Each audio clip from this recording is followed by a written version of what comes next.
over 55 years, your source for agribusiness news and features from around the Southeast and across the country, focusing on one of the nation's top industries, agriculture. The Farm Monitor is produced by the Georgia Farm Bureau in association with Abraham Baldwin Agricultural College.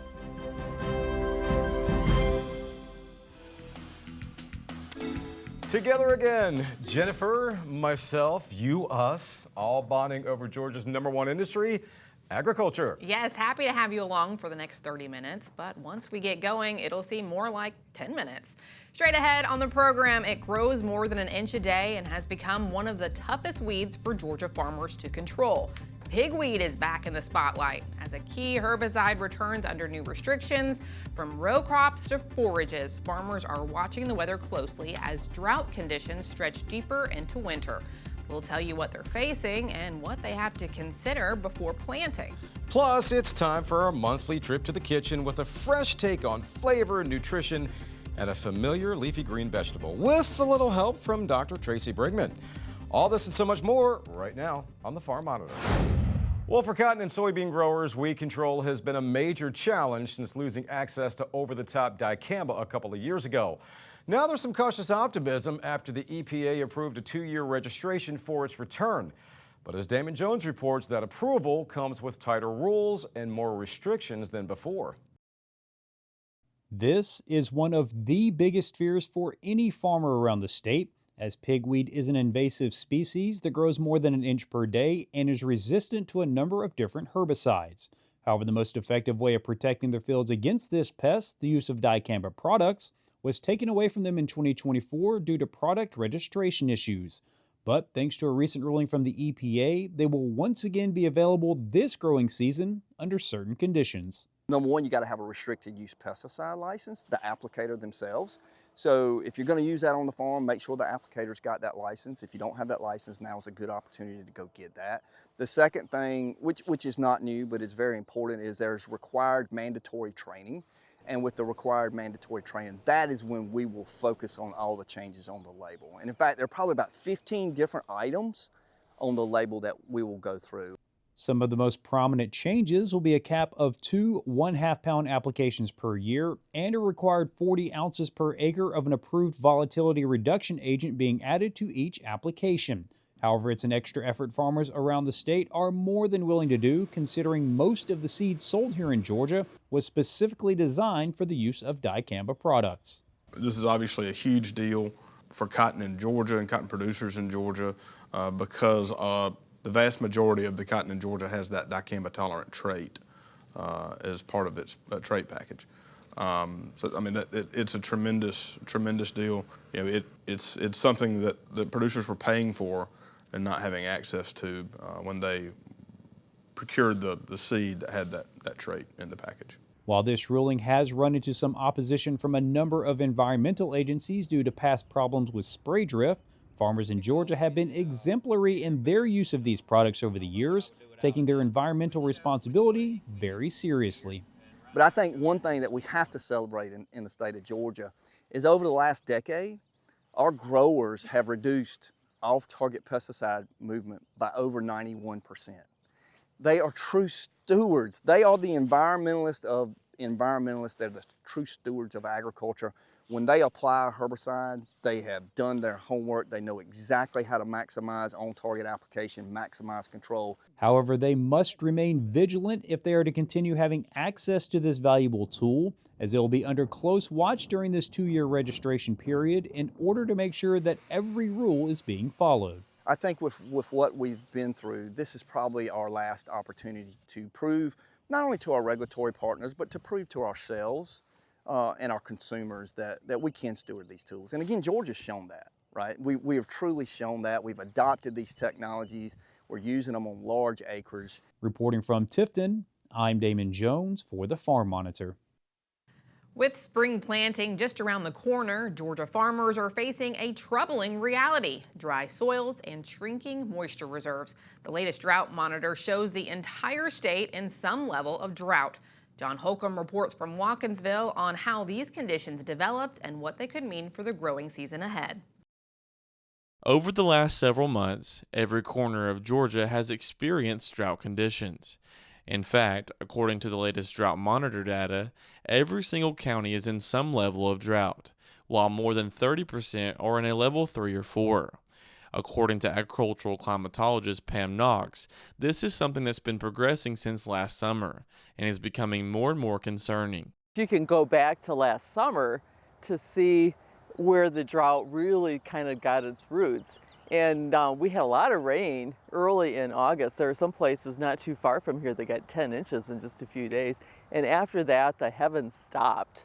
And we got much drier because temperatures were pretty warm. We had no rainfall from tropical systems at all, which is unusual for Georgia. And so we have gone into these dry conditions, and they've been very persistent over the winter. What's made this stretch so concerning isn't the lack of rain, it's when it's happening. As Knox says, this time of year is when soil moisture builds up ahead of spring planting. But this year, those reserves simply aren't there. Usually winter is the time of year when we're recharging our soil moistures because the plants are dormant for the most part. They're not using a lot of moisture.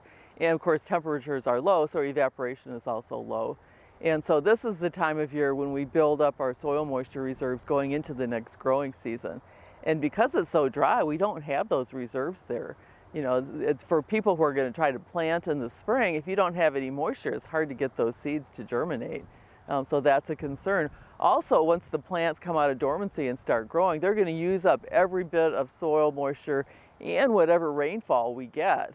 And so if we would go into a dry spell in the spring, which could happen, there's no reserves. According to Knox, that missing soil moisture isn't too concerning for producers that grow later planted crops, like cotton and peanuts. But for earlier planted ones, like corn, winter grains, and forages for livestock, producers are already feeling the pressure. I think one of the problems is going to be having enough soil moisture for seeds to germinate. So for anybody who's planting seeds, this time of year it would probably be more likely corn because corn takes colder soil temperatures than other things like cotton and peanuts do. That's a little bit later in the year. Right now the forage is probably, and winter grains are probably the biggest things because they're going to be coming out of dormancy pretty early, and the farmers are going to really need that for their cattle. However, Knox says that there have been some recent signs of change, but says that until those changes are more frequent and long-term, it's important that producers consider the risks. We are seeing a pattern where we're getting rain coming more often than it was, which is good because then it will bring at least some moisture to the surface. So I think farmers that are worried about soil moisture are going to have to watch that carefully, watch the weather to see when they're going to have the wetting and hope that it hits their areas. I mean, you know, soil temperatures are starting to rise, and so it's almost time to start thinking about planting, especially in South Georgia. But you have to couple that with the idea of how much moisture there is for the seeds, and you don't want to put stuff into the ground if it's not going to germinate. Reporting in Watkinsville for the Farm Monitor, I'm John Holcomb. Still to come, a meal loaded with protein and built around a leafy green veggie grown right here in Georgia. And trust me, it is going to wake up your taste buds. Meals from the field when the Farm Monitor continues.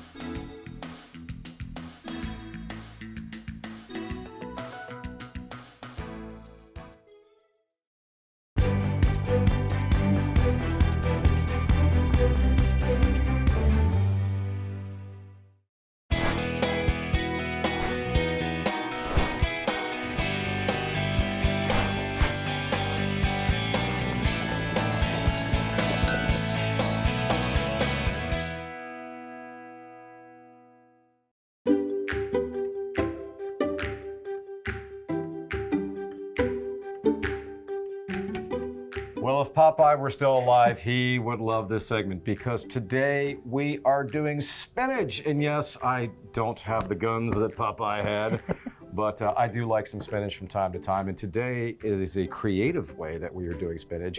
And that is why we have brought along Tracey Brigman because she always does this stuff. Hello, Dr. Tracey Brigman. Hello. Good to see you again. It's good to be here.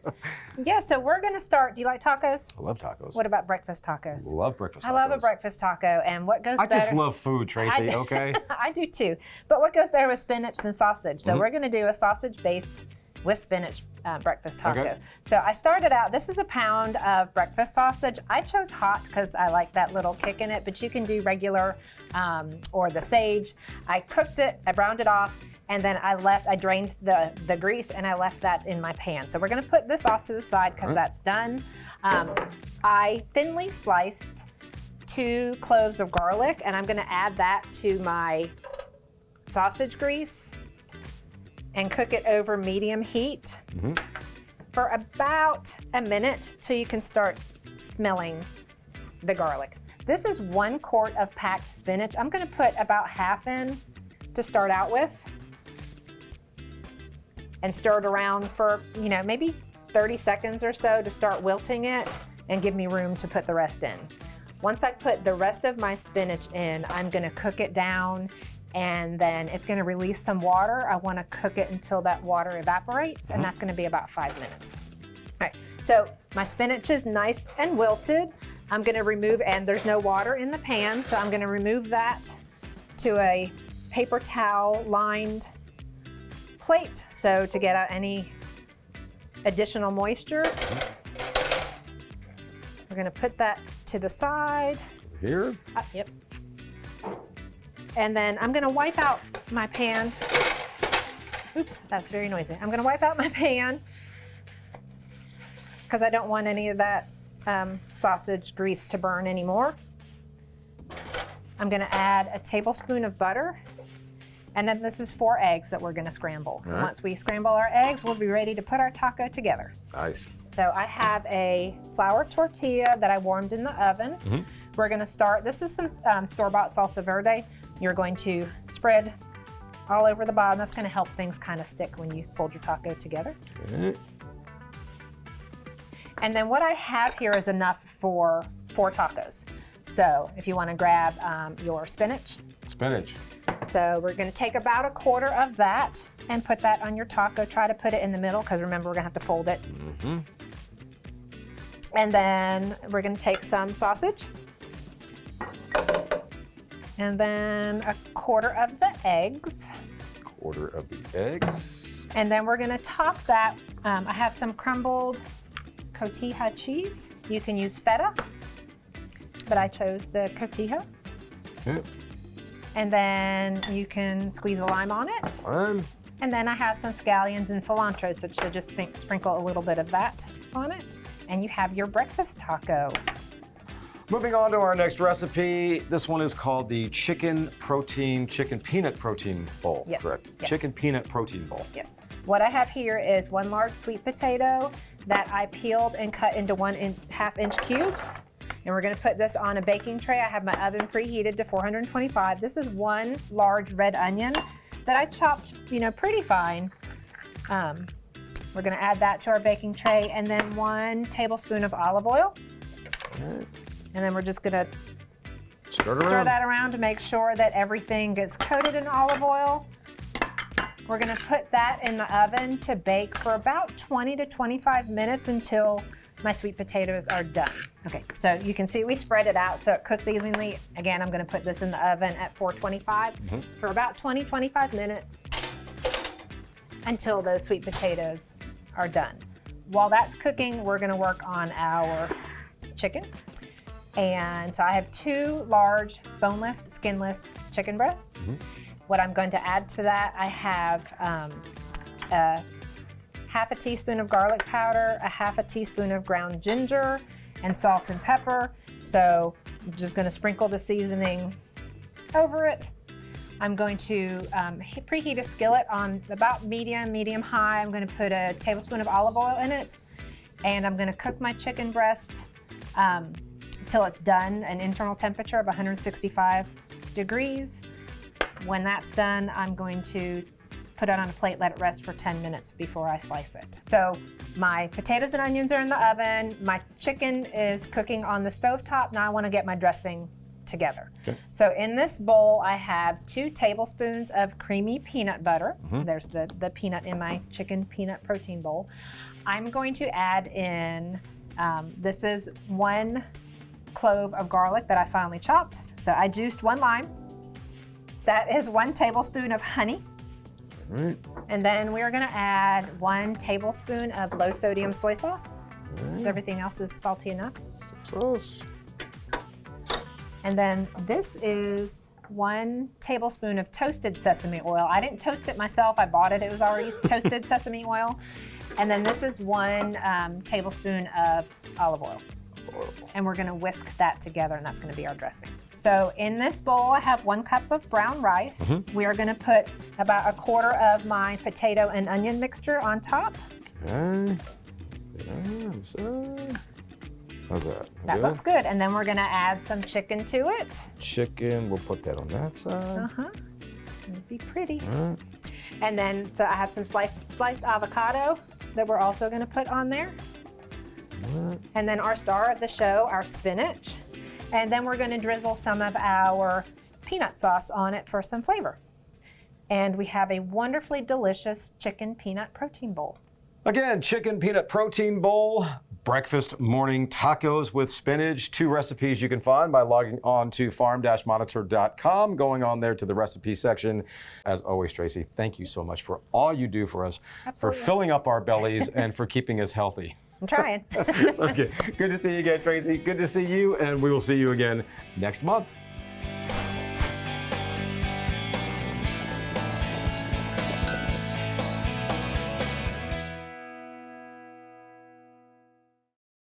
Tracey, Ray, thanks so much. Still to come, Kenny Burgamy talks one-on-one with Danny Bentley, a Georgia cattleman with deep roots in the community and a legacy of innovation.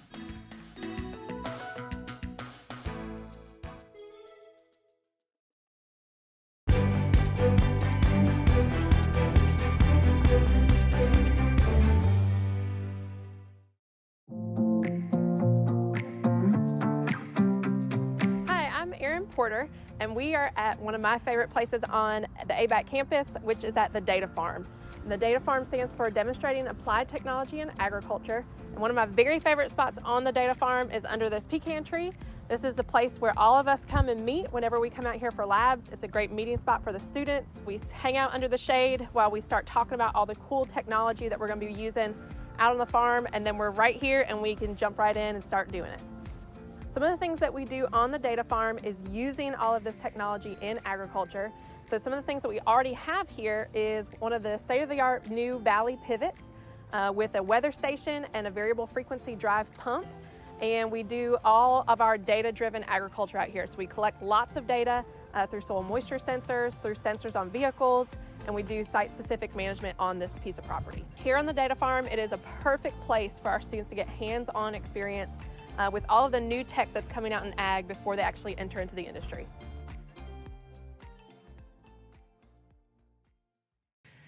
In case you are new to the program, we do want to let you know that you can catch up on any stories you might have missed today or previous programs. They're all up on our YouTube channel.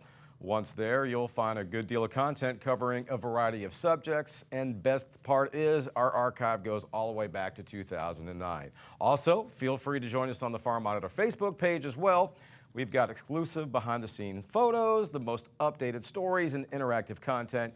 You can even suggest story ideas. So give us a like and a follow on both Farm Monitor Facebook page as well as the YouTube page, and be a part of our growing family of agriculture enthusiasts.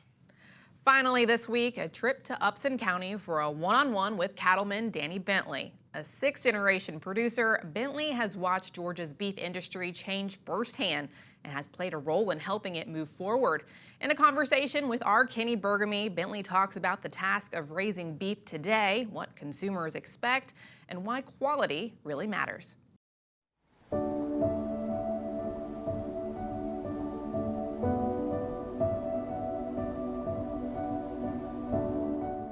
Danny, tell me about the herd that's behind us. What are we looking at? Okay, we're primarily Black Angus. Started off in the 60s when I was showing calves and showing some steers and some heifers. We had Herefords back then, had some registered Herefords. Come out of the Army and decided that we needed to crossbreed, so we put some Black Angus bulls on our Hereford cows, and probably none of those left from the 60s. Maybe a few descendants out here. So that's where this herd come from. We had all those black white-faced calves that were bringing about $100 back then, more than straight bred. And so we just fell in the love for Angus. Your work with cattlemen's is legendary, really. You've done so much in the area of that. What is the status of where we are with beef and cattle today? You know, obviously prices are great.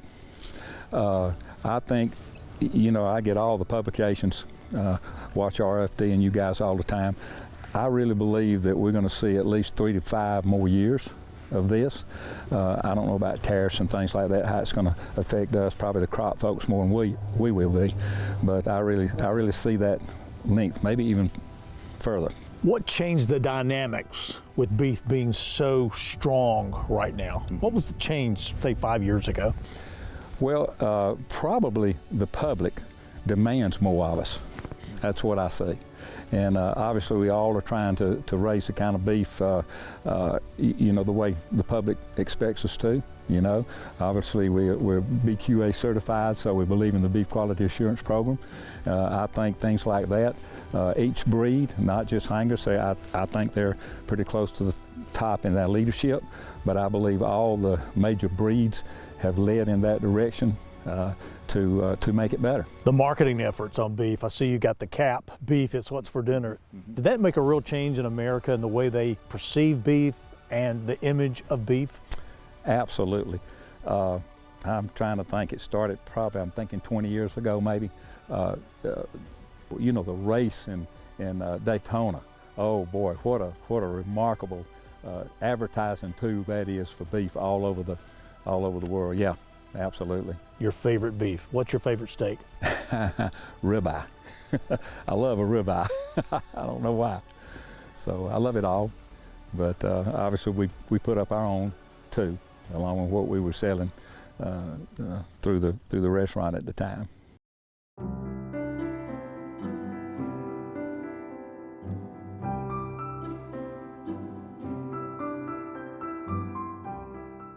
This is a beautiful area here in Upson County. So give me the history. Okay, so my family moved on this property in 1823, so that would be 6 or 7 generations.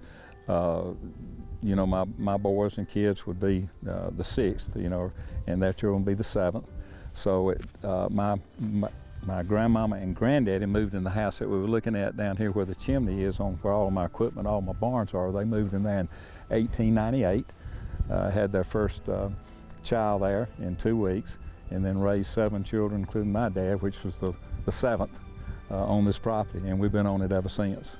So it is a beautiful place, and that's why we try to take care of the land, the stewardship issues of it, you know. It makes it sustainable, yeah. What's going to be your legacy? You're leaving a lot with your children who are very intimately involved in agriculture and agribusiness. What do you see this in 10, 15, 20 years? I believe my children will stay on the farm, even the son-in-laws too. So I guess as far as the legacy was concerned, is that I leave this place better for them than it was for me coming up. I mean, my daddy left it good for me, but there was a lot of work to be done. We were no-tilling in the 60s when nobody else knew what no-tilling was. We were planting on the contour when nobody knew what it, you know, thought about it. And so we've been pretty innovative all these years. Yeah, so that would be my legacy, is to leave it better than talking about farming. Danny, thank you so much for your time. It's a great pleasure talking to you. Thank you. Pleasure talking to you. Appreciate what you do. Thank you. Thank you.